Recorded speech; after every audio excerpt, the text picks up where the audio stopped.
So yun, good morning mga Paps, mga padyak. Sa mga nag-aabang ng Paps Pro 1 version 5, dumating na. Paps Pro 2, dumating na rin. Ayan, sound check tayo. Unahin na natin dito sa Paps Pro 1. Sa mga naghahanap ng maingay na hubs na may 1 year warranty, eto na yun. Sound check.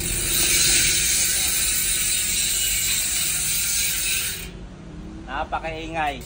Siyempre dito sa Paps Pro 2, 8 foul straight hit. Sa Paps Pro 1, 4 foul straight hit. Sound check din natin tayo dito. Kung naghahanap kayo ng kakaibang tunog, ito yung ma-recommend ko sa inyo. Ito ng Paps Pro 2, ayan, 8 foul straight hit, 3,900 pesos. Version 2 na to, version 2 meron siyang butas, tas flower design.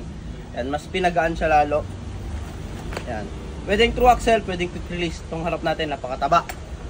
Yun naman tayo sa Paps Pro 1 version 5, meron pa rin kulay black. Ayan. Pwedeng true axle, pwedeng quick release. Naka anti-bites pa rin yan. Naka 1 year warranty. Yung pinagmamalaki namin dito sa Paps Pro. Ayan. Siyempre may kasama yung QR conversion kit. Ayan. Para sa mga naka quick release. Meron ding kulay red sa Paps Pro 1 version 5. Ayan. Kung gusto nyo mag-order, visit lang kayo sa Paps Bike Shop or sa mga online shop natin. Thank you.